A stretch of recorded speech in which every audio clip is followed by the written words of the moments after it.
Ils nous réunissaient, on était prévenus, ce soir une patrouille.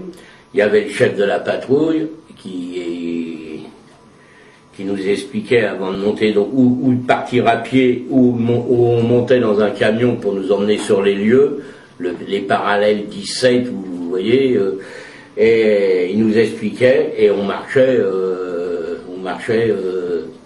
les uns derrière les autres, en regardant à droite comme de gauche. Et puis bon, il y avait un moment où il fallait... L'ordre, c'était qu'on se mettait à genoux à plat ventre et on attendait les ordres du gradé. Et des fois, on restait 2, 3, 4 heures comme ça. Alors c'est très lugubre la nuit parce qu'il y a toujours des petites bêtes quand vous êtes allongé qui bougent quelque chose. Et ça fait... Oh là là là là, qu'est-ce qui se passe? Voilà, puis il y a des fois alors là c'est plus amusant, c'est une embuscade par une brêle qui arrive et puis malheureusement on sait pas et on tire. Brêle, c'est un petit âne. C'est un âne, vous savez, qui avait dû, et puis qui est venu se faufiler vers nous, mais on sait pas, hein. Puis le chef de a tiré, bon on a tiré, puis on a vu qu'on avait descendu une brêle, quoi. On n'avait pas eu les honneurs du capitaine de vaisseau, mais on s'en fout.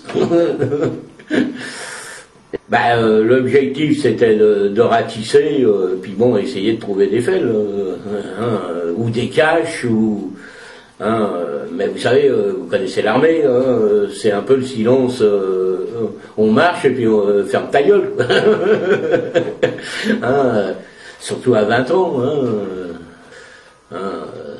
de là où on découvre la peur. Alors en plus, on est tombé une fois sur une embuscade et je peux vous dire que j'avais le nez dans le sable. Je ne bougeais plus. Surtout que on n'était pas réellement des grands tireurs. Et je pense qu'on n'était pas les seuls parce que on n'avait pas assez de maîtrise de l'armement, des maths et tout ça. J'ai vu des pertes. Oui. Surtout quand ils ramenaient les corps, vous savez, dans les ambulances, c'était à 6 places, vous savez, les ambulances. Et de là, vous voyez, le gars, il a plus de bras, il les avait sautés sur des mines.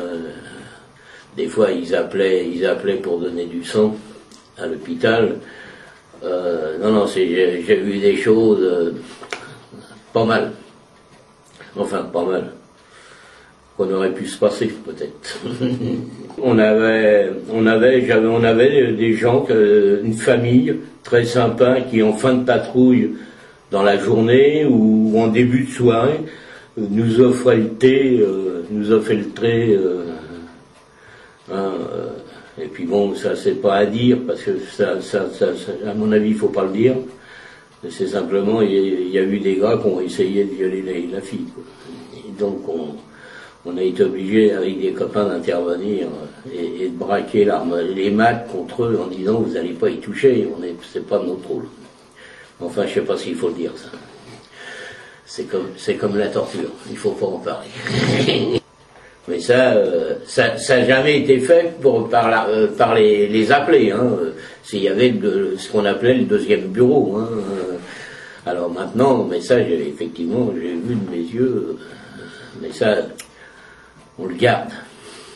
C'est scandaleux, mais je pense que dans tous les conflits de guerre, ça se passe. Si on prend en Afghanistan ou en Irak, je pense que les militaires, quand ils ont un uniforme, ne sont plus les mêmes hommes. Ça, c'est mon opinion personnelle. Je ne sais pas si c'est vrai, mais c'est mon opinion personnelle. Et je pense que ça, c'est vrai, parce qu'avec de l'armement, on fait ce qu'on veut. Non, sur la torture, non, je ne peux pas parler de la torture. Elle a eu lieu, certes c'est vrai, elle a eu lieu, mais non, ça je ne veux pas en parler.